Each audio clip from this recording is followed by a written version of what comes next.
ಕೊಪ್ಪಳ ಜಿಲ್ಲೆಯ ಕುಷ್ಟಗಿ ತಾಲೂಕಿನ 7 ವರ್ಷದ ಪುಟ್ಟ ಬಾಲಕಿ ಗಾಂಧಾರಿ ವಿದ್ಯೆ ಕಲಿತು 2025ರ ಇಂಡಿಯಾ ಬುಕ್ಸ್ ಆಫ್ ರೆಕಾರ್ಡ್ಸ್ಗೆ ಸೇರ್ಪಡೆಯಾಗಿದ್ದಾರೆ. ಹನುಮಸಾಗರ ಗ್ರಾಮದ 7 ವರ್ಷದ ಪ್ರಾದ್ವಿಕಾ ಕಣ್ಣಿಗೆ ಬಟ್ಟೆ ಕಟ್ಟಿಕೊಂಡು 6 ನಿಮಿಷದಲ್ಲಿ 112 ವಸ್ತುಗಳನ್ನು ಗುರುತಿಸುವ ಮೂಲಕ 2025ನೇ ಸಾಲಿನ ಇಂಡಿಯಾ ಬುಕ್ ಆಫ್ ರೆಕಾರ್ಡ್ಸ್ಗೆ ಸೇರ್ಪಡೆಯಾಗಿದ್ದಾರೆ.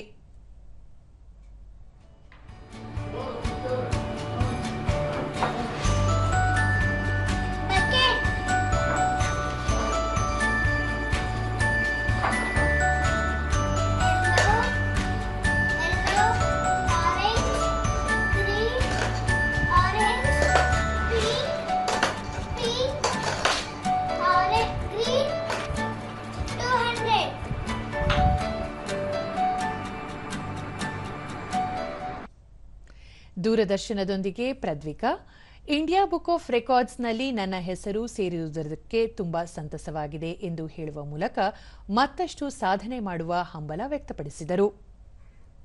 ತಾಳಿಕೋಟೆಯಲ್ಲಿ ಕಲ್ತೀನಿ, ಅಲ್ಲೇ ದಾನ ಅದೆಲ್ಲ ಕಲಿಸಿದ್ರು, ಅದು ಪರ್ಫೆಕ್ಟ್ ಮಾಡ್ಕೊಂತ ಆಗಿದೆ. ತುಂಬಾ ಖುಷಿಯಾಗಿದೆ. ಅದು ಇಂಡಿಯಾ ಬುಕ್ ಆಫ್ ರೆಕಾರ್ಡ್ ಅದು ತಗೊಂಡಿನಲ್ಲ, ಅದು ಬಹಳ ಇಷ್ಟ ಆಯಿತು. ಪ್ರಾದ್ವಿಕಾ ತಂದೆ ಪ್ರಕಾಶ, ಮಗಳ ಸಾಧನೆ ಹೆಮ್ಮೆಯನ್ನುಂಟು ಮಾಡಿದೆ. ಕುಟುಂಬಕ್ಕೆ ಗೌರವ ಸಿಕ್ಕಿದೆ. ಆಕೆಯ ಆಸಕ್ತಿಗೆ ಎಲ್ಲ ರೀತಿಯ ಪ್ರೋತ್ಸಾಹ ನೀಡುವುದಾಗಿ ತಿಳಿಸಿದರು. ಇದಾಗಿದೆ ಆಕಿ ಏನ್ ಕಲಿತ ಅಲ್ಲಿ ಕಲಿಸ್ಬೇಕಂತ ಬಹಳ ಇದೈತ್ ಸರ್.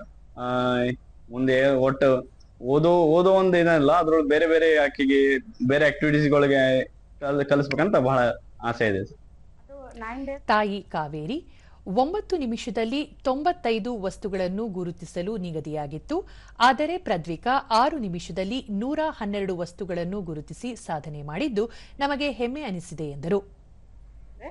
9 ನಿಮಿಷ ಒಳಗ ಆಕಿ 6 ನಿಮಿಷ 112 ಹೇಳಿದ್ಲು. 95 ಇಟ್ಟಿದ್ದಾರೆ ಅವನು. ಅದ್ರಾಗ ಹೆಚ್ಚಿಂದ ಇದು ಮಾಡಿ ಇಂಡಿಯಾ ಬುಕ್ ರೆಕಾರ್ಡ್ಸ್ ಅಂತಂದ ಅಚೀವ್. ತಾತ ಬಸಪ್ಪ, ಚಿಕ್ಕ ವಯಸ್ಸಿನಲ್ಲಿಯೇ ಮೊಮ್ಮಗಳ ಸಾಧನೆ ತಮ್ಮ ಕುಟುಂಬಕ್ಕೆ ಗೌರವ ಹೆಚ್ಚಿಸಿದೆ ಎಂದು ಹೇಳಿದರು. ಎಲ್ಲರೂ ಏನ್ರಿ ನಿಮ್ಮ ಮೊಮ್ಮಗಳದು, ಏನ್ ಲೆಕ್ಕ, ಏನಿದು ವಿದ್ಯೆ ಅಂತೇಳಿ ಎಲ್ಲರೂ ಇದು ಮಾಡ್ಕೊತಾರೆ. ಹೆಚ್ಚಿನ ಖುಷಿ ಆಗತ್ತೆ. ಹೆಂಗಾರ ಕಲ್ತಿರ್ಬೇಕು ನಮ್ಮ ಮೊಮ್ಮಗಳು, ಹೆಂಗ್ ಹೇಳ್ತಿದ್ದಾಳು, ಅದು ಹೆಂಗ ನಮ್ಗ ಇದು ಆಶ್ಚರ್ಯ ಆಗತ್ರಿ. ಶಿಕ್ಷಕ ಖಾಜಾ ಹುಸೇನ, ಪ್ರಾದ್ವಿಕಾ ಕೌಶಲ್ಯ ಮೆಚ್ಚುವಂತದ್ದು. ಆಕೆ ರಾಜ್ಯ ಹಾಗೂ ರಾಷ್ಟ್ರ ಮಟ್ಟದಲ್ಲಿ ಮತ್ತಷ್ಟು ಕೀರ್ತಿ ಗಳಿಸುವಂತಾಗಲಿ ಎಂದು ಹಾರೈಸಿದರು. ಅದರಲ್ಲಿ ವಿದ್ಯೆಯನ್ನ ಗಳಿಸಲಿ, ನಮ್ಮ ಒಂದು ರಾಜ್ಯಕ್ಕೆ ದೇಶಕ್ಕೆ ಕೀರ್ತಿ ತರುವಂತಹ ವಿದ್ಯಾರ್ಥಿನಿ ಆಗಲಿ ಅಂತ ಬಯಸ್ತಾ ಇದ್ದೀನಿ.